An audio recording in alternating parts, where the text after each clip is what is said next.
Good morning, good afternoon, and good evening to all of you in the Zendo and all over the world.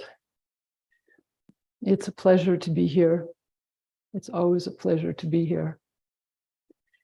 And let's see, some light would be good. Ta-da.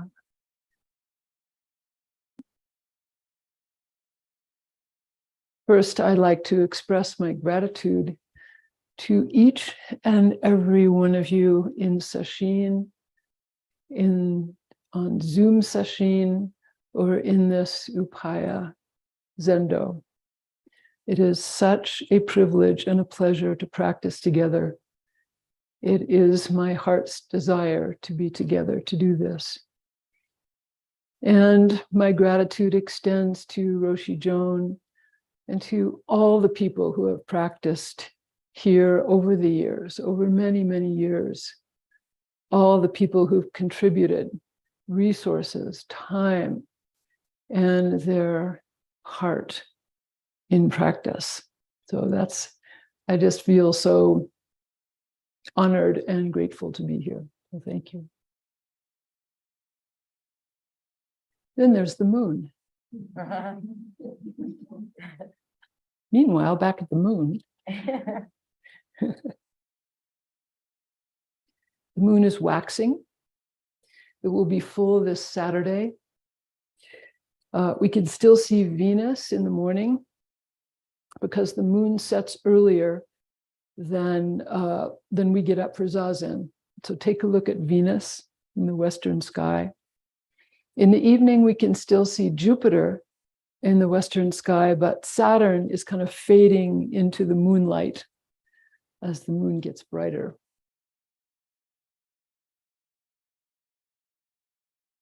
I want to say again what I said a couple of weeks ago about listening to a talk, and this is especially true during sesshin.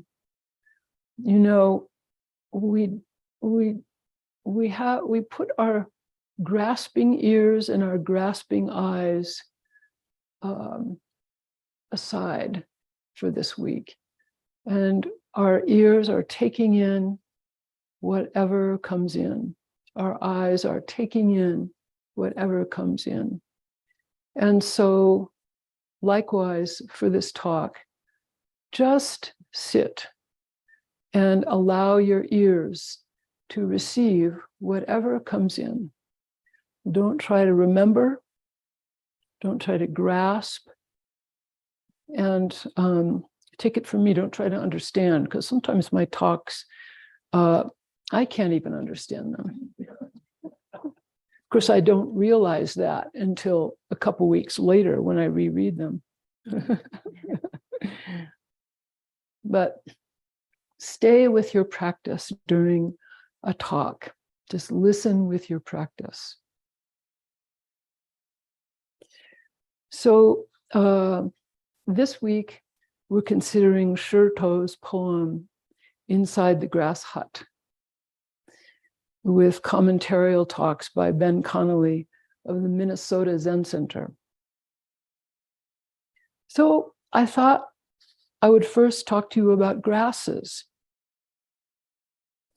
Grasses are one of two groups of plants in the large group of plants called angiosperms, or flowering plants.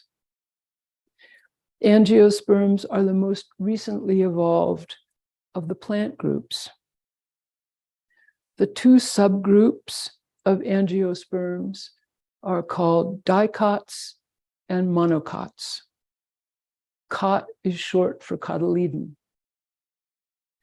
Grasses are monocots. Grasses first evolved about 70 million years ago, maybe more, as evidence from studying dinosaur poop reveals.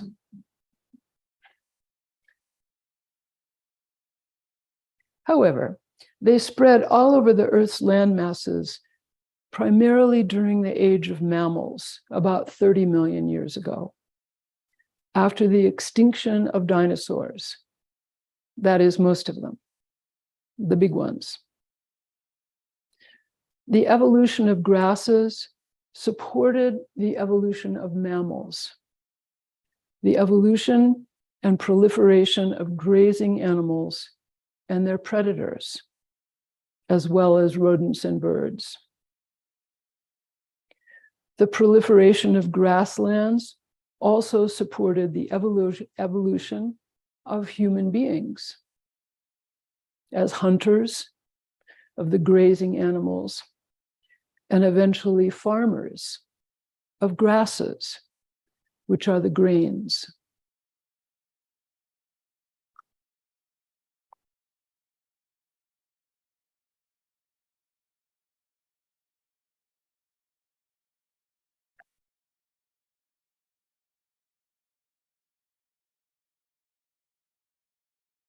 The seeds of grasses are the grains and are the primary food source of humans. Rice, wheat, corn, rye, barley, oats, to name a few. And the primary food source of animals eaten by humans. Grasses are among the first plants to sprout after a fire, as we know well in the West. I remember the marble cone fire that almost burned down Tassajara in 1977. After the fire, ryegrass seed was spread from helicopters throughout the burn area because it sprouts quickly and holds the earth, mitigating erosion. In Sherto's poem, a grass hut is flimsy, without value, perishable. Yes, our world as we know it is perishable, without value, because everything has the same value, infinite value. Look around. See the grasses everywhere. The grasses that every person and most land animals depend upon. This morning, I was walking to my room from the Zendo. I noticed the smell of dry grasses, strong and delicious. Sherto's poem asks, will this earth hut, life as we know it, perish or not? The great vehicle bodhisattva trusts without doubt, he says. Sesshin is the practice of trust, and I'd like to dedicate my talk to our practice of trust. The back of my rakusu reads, when a fish enters the flowing stream, everything is provided. Sojun Mel Weitzman wrote those words on my rakusu because I spent so much time underwater scuba diving. You know, fish have senses that we don't have. Many animals have senses that we don't have. Fish have a lateral line, which is a sense allowing them to perceive the slightest change in water pressure, like that generated by a large, hungry fish heading toward them. In a school, the first fish to feel the change turns to avoid the oncoming threat. And almost instantaneously, too fast for our eyes to perceive, the whole school changes direction, one fish at a time. The predator is confused. So when schooling fish are swimming together, an escape route is provided. Everything fish need is provided for them in the water in which they live.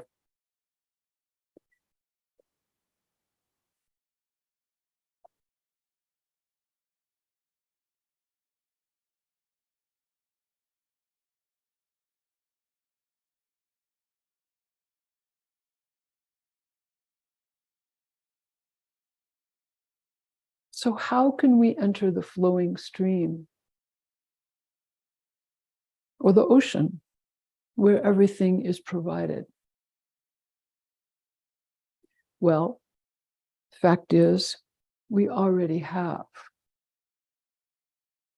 When we sit down for another period of zazen, everything is provided.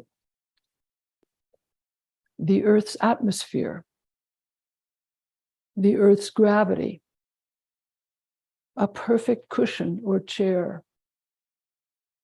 a satisfying lunch, our loose, comfortable clothing, our commitment to practice in this way together. We are like a school of fish. Likewise, for each one here inside our chrysalis, everything is provided. We don't have to manage whatever process is taking place. In fact, we couldn't manage it if we wanted to. The genetic material of our bodies, our commitment and trust is managing the process. It is already provided, already taking place. All we can do is trust without doubt and breathe in and out.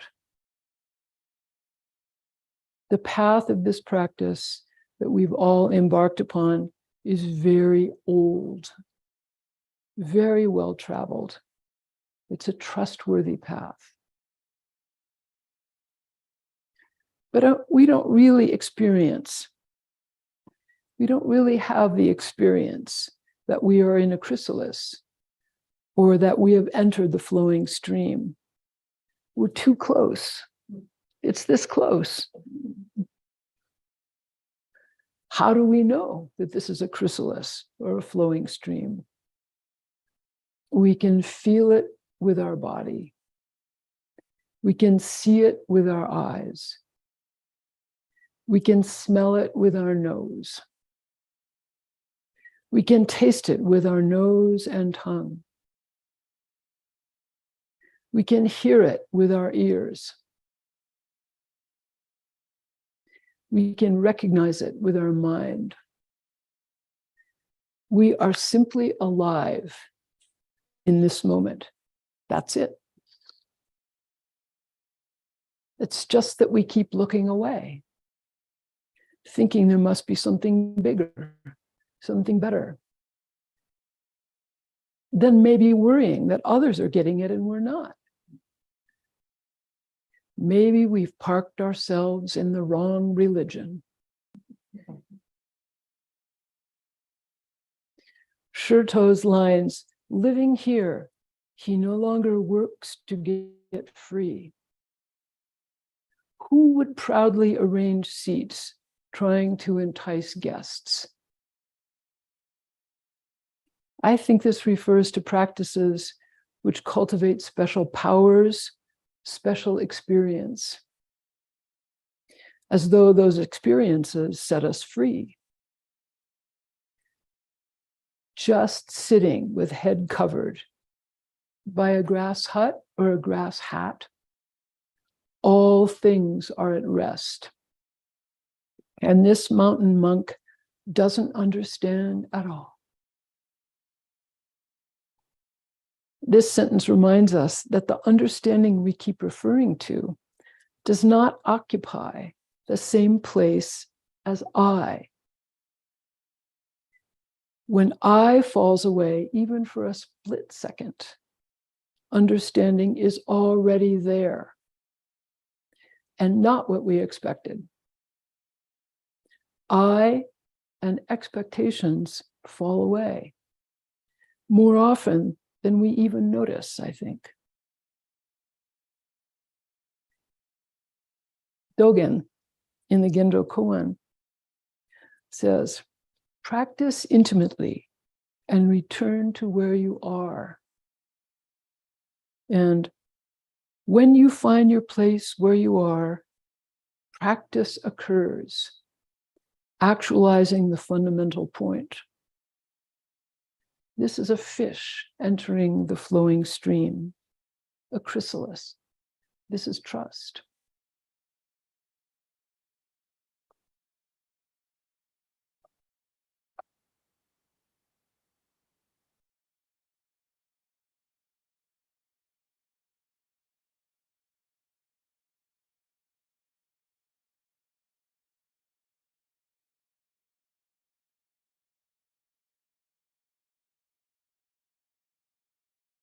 I'd like to talk about the breath as a practice of trust.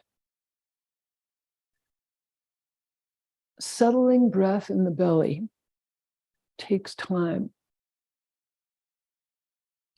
Might at first feel like a mosquito biting an iron bowl. Do you know that image? You know, these images that we hear in our tradition are not really symbolic. They're kind of literal. I think the mosquito biting an iron bowl is a really apt description to sitting with a tense belly. At some point, it may open up. We don't know. When I was a child, my mother told me to suck in my tummy and keep my legs together when I sat down. I suspect most women my age received similar instructions. It was never spoken that I can remember, but there was a sense that this would keep me safe from danger and humiliation. So it was high stakes for a little girl. As a little girl, I walked around tightening and sucking in my tummy and always aware of the location of my underwear in relation to the hem of my skirt. Years later, after I had liberated myself from those concerns, I sat zazen, still carrying all those years of habit and effort to hold my tummy tight. That's why it takes time to reclaim the belly as a place of pleasing breath, of stability, of strength and tenderness.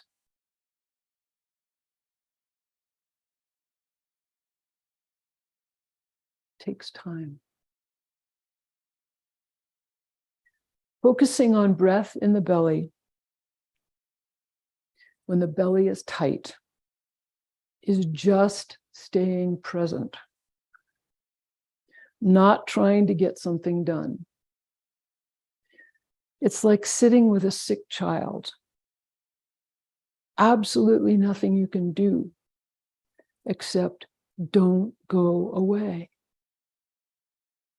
When you do go away, come back again and again and again.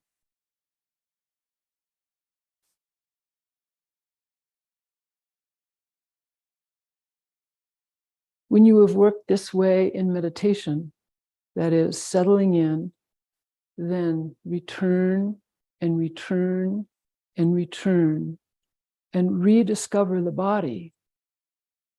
The body becomes your home and a place you want to return to. Sherto says, don't separate from this skin bag here and now.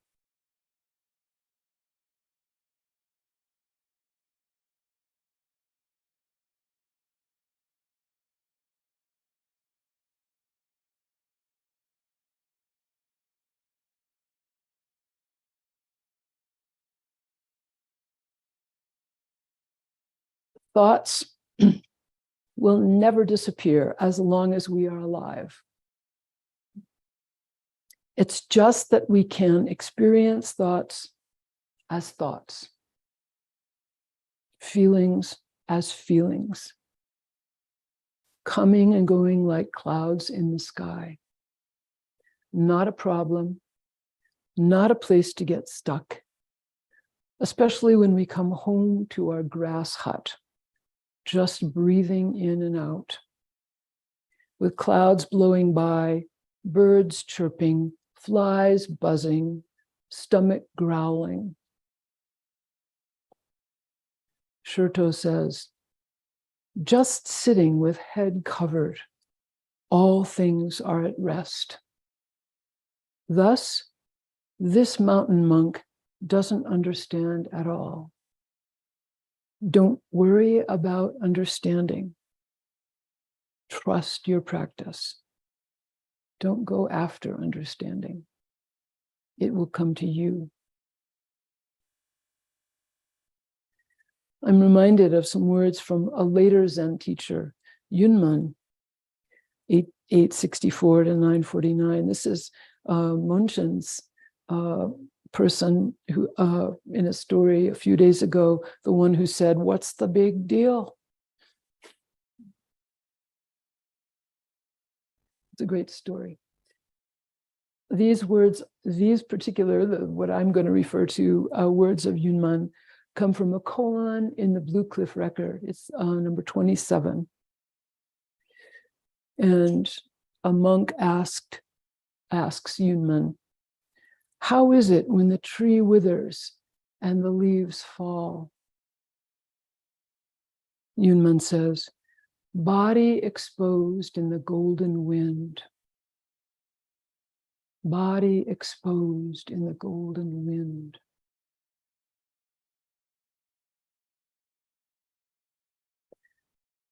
Such a beautiful image of trees and leaves falling off, exactly what's happening all around us each day of this practice period.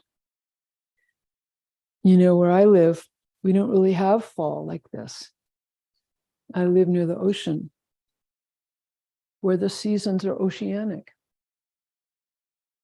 They're different. When I look at the weather, for the last few weeks, I've been, seeing what's going on at my house with my tortoise and the weather and things like that. The weather, it's mostly foggy. And the daytime temperatures are around 58. And the nighttime temperatures are around 56. This fall display for me is so exciting. It's like going to a rock concert for me. And I can't take enough pictures. It's kind of my second rock concert after the eclipse. I said to Kozan yesterday or today, I think I've fallen in love. Can't eat, can't sleep, all jittery. I've fallen in love with an eclipse. How weird is that? So this question, how is it when the tree withers and the leaves fall off? The monk is asking, I'm seeing how my body, my practice is reflected right here in my environment. So I ask about an experience of falling away, as though an image of trees and leaves.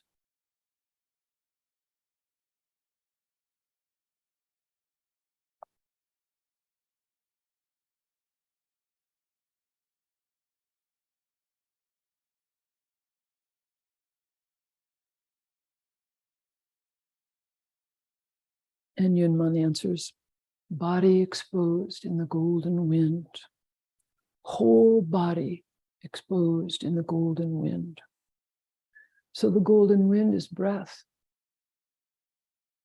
When we practice with breath, our boundaries inside and outside grow as wide as the Earth's atmosphere. and as familiar as our own warm breath. In the Zendo, we practice primarily with body and breath. Now I want to talk about a way to practice, especially when we're not in the Zendo. Outside, we can practice with the senses. Our primary sense, the one we use and depend on the most, at least our species at this time in human history, is the sense of seeing, our eyes. Our more common mode of seeing is kind of like shopping. That is, we look for the prettiest, or the ugliest, or the scariest, or the most unusual, or the thing that is broken, rusty, and malfunctioning so that we can fix it.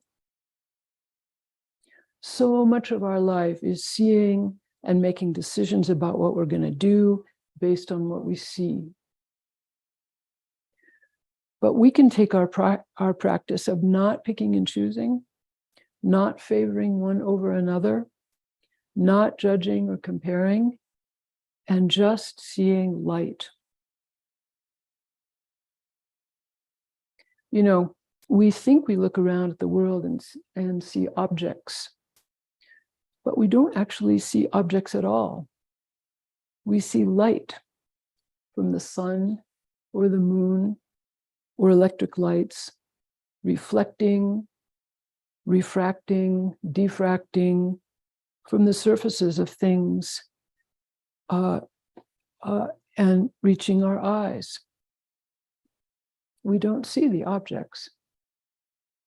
We piece together an idea of objects that we think are there based on information from all of our senses. But we don't see objects, just light. Since this is so, we can take up the practice of seeing light. Just walk around seeing light. Shapes and colors of light in the park, by the creek, in the parking lot, and the garbage dump. Without our shopping mind, without judgment. Try it. Just walk around in the light with a quiet, trusting mind and softened eyes, not grabbing for something special, just seeing. And here are some words from another Zen teacher. This is Xuanxia, 835 to 908. And so he was contemporary with Yunman of the body exposed in the golden wind. These people lived at the end of the Tang dynasty, and Yunman lived about 40 years into the next period of history, which was a time of a lot of war and conflict. I think it was called the Five Dynasties period. And the end of the Tang dynasty was a hard time for Buddhists. There was lots of persecution. And so these people that we love so much and admire so much lived through hard times in their country. After the Five Dynasties, and think about 60 years after the Tang dynasty came the Song dynasty, which lasted a very long time, 960 something to 1270 something. And this was a time of huge advancements and a refinement in Buddhist thought and Buddhist writing. But this period was tough that these people lived in.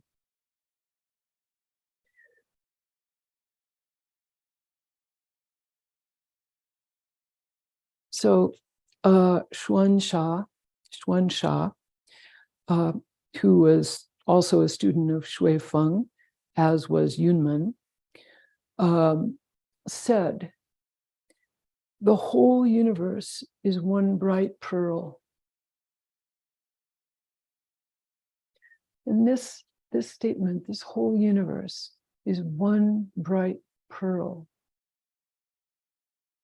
To me, it expresses the sense of just light, just seeing light, one bright pearl. One bright pearl is really all we can see.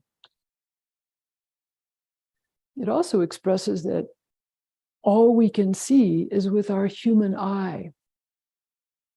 One bright pearl, although we usually have two bright pearls.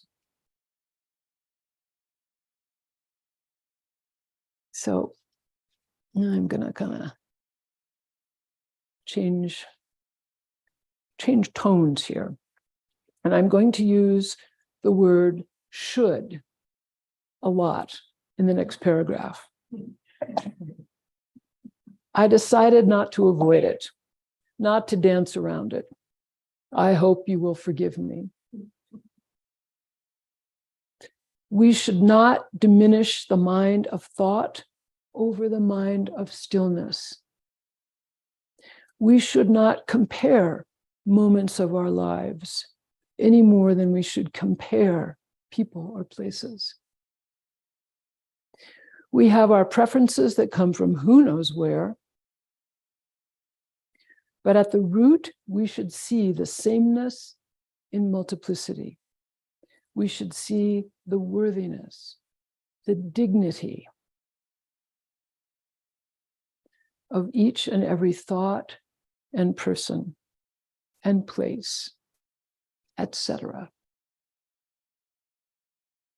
This is the practice of equanimity, to see our world as it is, without judgment. We should not diminish any moment of our lives. We should not think that doing so has anything to do with the objects we are judging. It has to do with the mind that judges. We are tending the mind here, cultivating the mind of no judgment, the open and generous, trusting mind, offering encouragement to others, not knowing where it will go, not knowing what will come next.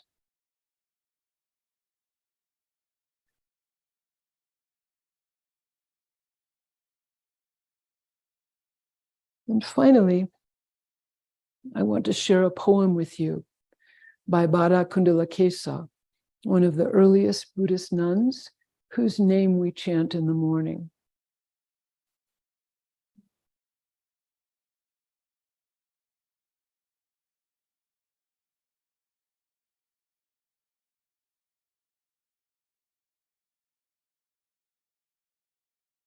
Here's Bada Kundalakesa's story.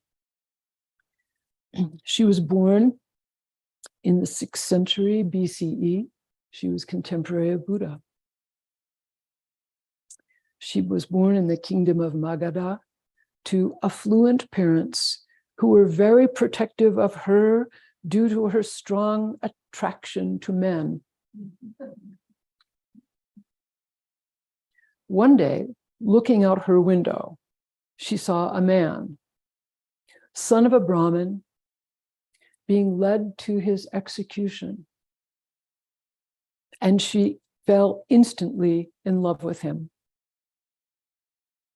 She convinced her father to save him, which he did by bribing the wardens to let the prisoner escape. The couple were married, and soon after, the groom took a keen interest in his bride's jewelry, telling her he had vowed to make offerings to a certain mountain deity in exchange for avoiding the death penalty. He told her he wanted to show her this mountain with its high cliff while actually intending to push her off of the high cliff and take the rest of her jewelry. But our bride was no fool, and she managed to push him off the cliff instead.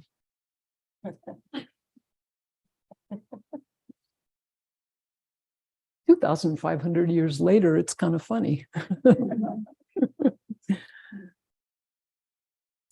Weighed down with the guilt of having murdered her husband, she lost interest in sensual pleasures and became a wandering ascetic, joining the Jain order. I'm going to have to say a little bit about Jain in case you don't know. It's very interesting, so excuse me for stepping out of the story a minute.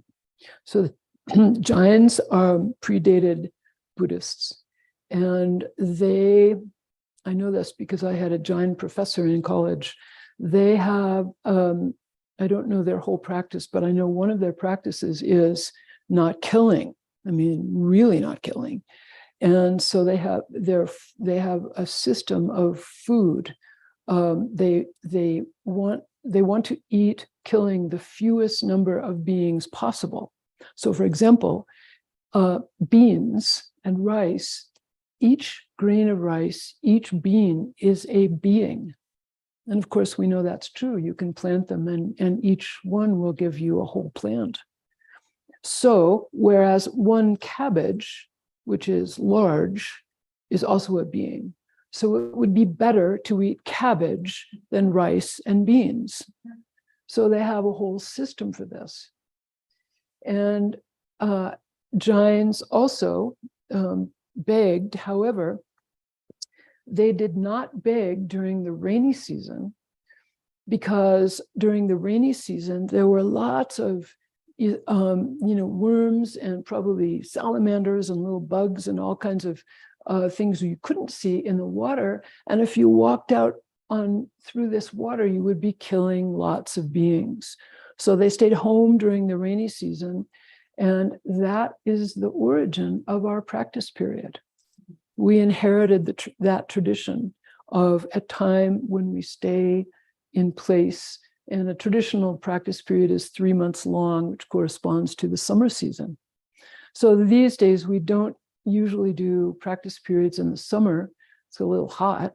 And our practice periods are varying lengths of time, but that's the origin of our Zen practice periods. The Jain practice of not walking through the mud so as to minimize the killing of the water creatures. Anyway, back to the story. So she became a wandering ascetic, joining the Jain order. As penance for her crime of murdering her husband, her hair was torn out by the roots. Her hair grew back very curly, so her name became Kundalesa, which means curly hair. She wandered throughout India for 50 years, visiting many teachers, acquiring great knowledge, and became one of the foremost debaters of her time. She was famous. Public debates on spiritual matters was a thing in these ancient times. And we observe remnants of this in some of our ceremonies, such as our Shuso ceremony. Well, one day she visited a town close to where Shariputra was staying. Shariputra, of course, had heard of her. She was famous. So he showed up for the debate. His question to her was, "What is the one? What is the one?" She was so impressed by the question that she didn't answer, therefore forfeiting the debate. She then chose to follow Shariputra, who said, "No, I'm going to send you off to Buddha." So she went off to become part of Buddha's close Sangha. She attained arhatship faster than any other nun. So that's her story, as it has come down to us 2,500 years later. And the reason I tell you that story is because she wrote a poem, and this poem was shared with me and many friends by our dear friend Leila Bockhorst, who died almost a year ago of cancer. She was a Zen teacher in the Suzuki Roshi lineage, and we all lived together at Green Gulch Farm when our children were young. Leila and her husband James and their daughter Sarah, Wendy Johnson and her husband Peter, and their son Jesse, and Norman and me with our sons Aaron and Noah. They were a little pack, a rowdy little pack. So I've known her a long time. Leila decided to suspend treatment for cancer when it wasn't doing much good and was making her very sick.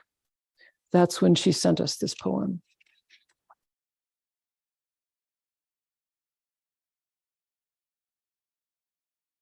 Bada, Kundalesa's death poem, is what Leila emailed to her friends and Sangha upon choosing to discontinue her treatment and save her last days and live her last days in peace with an open heart. Here's the poem. Here at the end, part of me still wants to go back and kiss every inch of every road I ever walked. But it's enough just to say thank you and goodbye.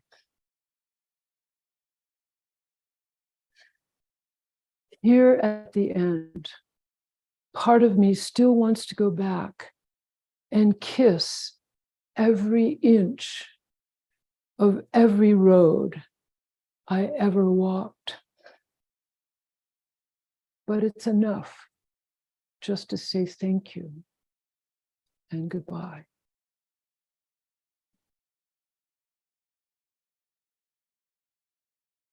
So I doubt if many of us have ever had the thought, part of me wants to go back and kiss every inch of every road I ever walked. Here we have words of a woman facing her death, telling us how precious each moment of her life has been.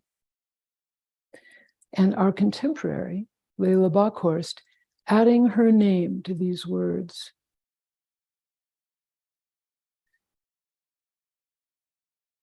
She is not diminishing any moment of her life, her mind, her time.